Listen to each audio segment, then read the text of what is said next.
अब देखो दोस्तों, हम पढ़ रहे हैं क्लासिफिकेशन ऑफ जनरल एनेस्थेसिया। इसको कौन से रूट से देते हैं उसके अकॉर्डिंग दो पार्ट में बांटा गया है, inhalational and parenteral. Inhalational two type के, यानी कि वॉलेटाइल लिक्विड है उसको भी हम इनहेल कर सकते हैं, गैस को भी इनहेल कर सकते हैं। तो वॉलेटाइल लिक्विड में आपके दो एग्जांपल है, हेलोथेन और इथर, एथेन इथर, ठीक है। तो हेलोथेन और इथर आपको ऐसे याद रखना, ठीक है।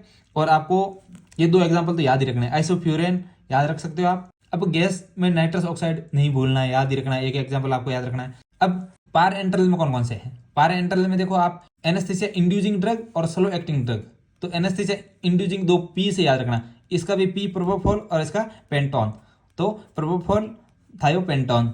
और स्लो एक्टिंग ड्रग केटेमाइन, बेंजोडाइजेपिन्स और ओपियोइड्स। बेंजोडाइजेपिन्स मैंने आपको बताया था, ठीक है। किटेमाइन क्या होती है? किटेमाइन को रेप ड्रग भी बोलते हैं, ठीक है। कि इसमें एनेस्थेसिया दे देते हैं और इसमें वो सबसे बड़ी बात होती है एमनेजिया, तो इसका फायदा उठाया जाता है।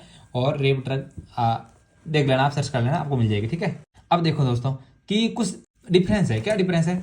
ये आगे काम आएगा, ये कंसेप्ट के लिए, आपको एग्जाम में ऐसे सीधे नहीं पूछते, बट कंसेप्ट के लिए जो आगे क्वेश्चन है उसके कंसेप्ट के लिए। अब देखो इथर है, इसमें क्या होगा, इंडक्शन एंड रिकवरी स्लो होती है, क्योंकि ब्लड में सॉल्युबिलिटी बहुत ज़्यादा है। तो ब्लड में सॉल्युबिलिटी बहुत ज़्यादा है तो आगे जाएगी नहीं ना ऑर्गन्स में, मतलब ब्लड में घूमती रहेगी ना, सॉल्युबिलिटी बहुत ज़्यादा है, ठीक है। और मिनिमम एल्वेलर कंसंट्रेशन 1.9% है, ठीक है, कि MSC कम है, अच्छी बात है।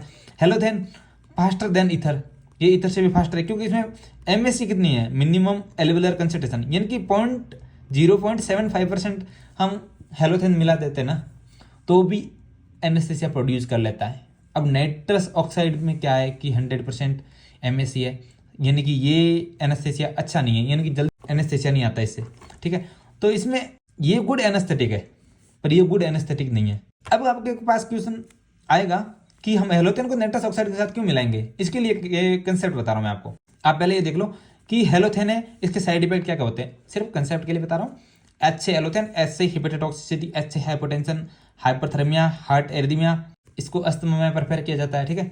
अब नाइट्रस ऑक्साइड है। अब देखो दोस्तों, what is the basis of combining halothane with nitrous oxide, ये क्वेश्चन आता है दोस्तों, आपको पता होना चाहिए। विद कंसेप्ट आप बोलोगे नहीं कभी, मैं आपको अच्छे से बता दूंगा। अब देखो, मैंने आपको बताया कि हेलोथेन की मिनिमम एल्वेलर कंसंट्रेशन कितनी है, 0.75, ठीक है। और नाइट्रस ऑक्साइड की कितनी है, 100%। तो फिर हमें मिनिमम एल्वेलर कंसंट्रेशन को कम करना है, तो हेलोथेन और नाइट्रस ऑक्साइड दोनों को मिला देंगे तो मिनिमम एल्वेलर कंसंट्रेशन कम हो जाएगी, सही बात है ना।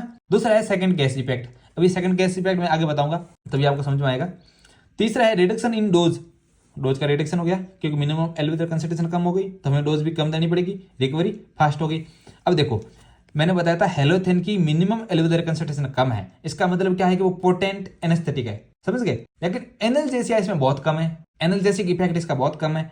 पर N2O का फायदा ये है कि ये गुड एनाल्जेसिक है और पुअर एनेस्थेटिक है। अब बताओ, मैंने इन दोनों को मिला दिया तो फायदा एक तो ये हुआ कि कंसंट्रेशन कम है, MSC कम होगी ना तो डोज कम देनी पड़ेगी। और दूसरी बात ये है कि इसमें एनेस्थेटिक इफेक्ट भी गुड है और एनाल्जेसिक इफेक्ट भी गुड है। तो दोनों का रिजल्ट ये हुआ कि गुड एनेस्थेटिक और गुड एनाल्जेसिक, समझ गए। इसलिए हम इन दोनों को कंबाइन करते हैं।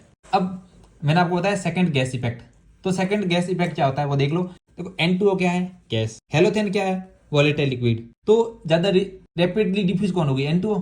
हेलोथेन क्या होती है, पूरली डिफ्यूज होती है इनटू ब्लड, ठीक है। कि भाई ये लेनी कहाँ से है, लेनी तो है इनहेलेशन से, इनहेल करनी है ना, इनहेल करने के बाद लंग में जाने के बाद कहाँ जानी, ब्लड में।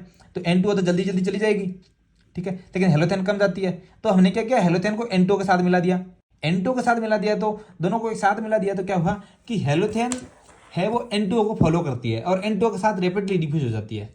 अकेले नहीं हो पा रही थी, लेकिन जब N2O के साथ मिल गई तो बहुत ज्यादा रैपिडली डिफ्यूज हो रही है, तो इसको बोलते हैं सेकंड गैस इफेक्ट। एक गैस का दूसरा इफेक्ट जो N2O गैस है उसका और क्या इफेक्ट है, इसका इफेक्ट है कि इसने हेलोथेन के डिफ्यूजन को बढ़ा दिया, तो इसको बोलेंगे सेकंड गैस इफेक्ट।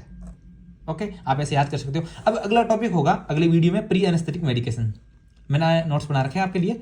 तो प्री एनेस्थेटिक मेडिकेशन ये भी इंपॉर्टेंट टॉपिक है, अगला वीडियो जरूर देखें। थैंक यू, चैनल को सब्सक्राइब जरूर करें।